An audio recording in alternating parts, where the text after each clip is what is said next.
I'm Eric Singer, Gazette.com, and this is Between the Lines. We're talking about a drone crash investigation for nearly 4 months, and joining me to put new perspective on it is senior military reporter Tom Roeder. So what have you found out, Tom?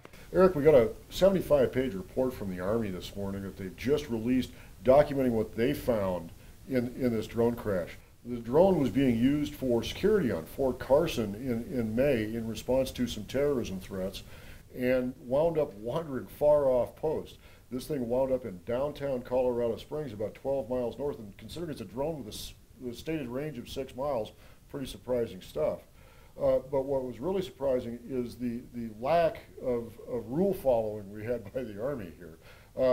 The day of the crash, the Army came out and said, well, we were flying in compliance with Army regulations and with FAA regulations. Come to find out, they were in compliance with neither. Pretty harsh report when it comes to that. The Federal Aviation Administration is pretty concerned about drones flying in airspace that can be used by commercial traffic and manned planes because drones do tend to occasionally go wobbly, as we saw with this one. What you're supposed to do is call the FAA in advance and say, hey, we're going to be flying an unmanned aircraft over this piece of territory.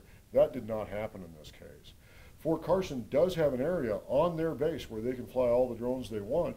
It's down near Butts Army Airfield, about across from Fountain, if you look at it in terms of I-25. They were instead flying on their north fence line when this drone lost its GPS signal and just began taking off in the wrong direction. Now, the drone didn't hurt anybody, it just crashed into property. And the other thing is, this is not a large drone in any way, shape, or form. You see the pictures of the MQ-9 Reaper in Afghanistan and Syria, carrying missiles.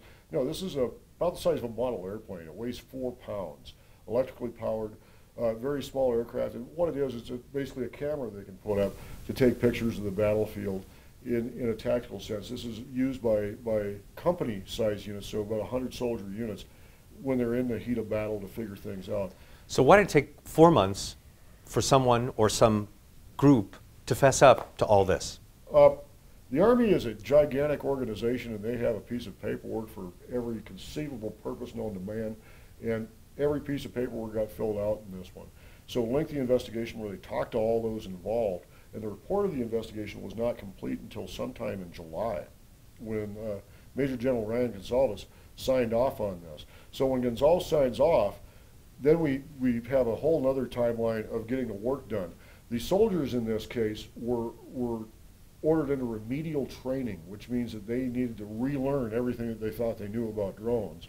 They also took the steps to really change procedures on Fort Carson for how and when you can fly drones. The Post told me this morning that they're no longer flying drones in this manner. They do reserve the right to do so if they have a specific threat, but they promise they're going to do it right next time anyway. And hopefully that means fewer drones winding up downtown. Absolutely. All right, well, thank you very much, Tom. A 4-month mystery solved. And if you'd like to read more about this, go to senior military reporter Tom Roeder's story on the Gazette and Gazette.com. With Between the Lines, I'm Eric Singer, Gazette.com.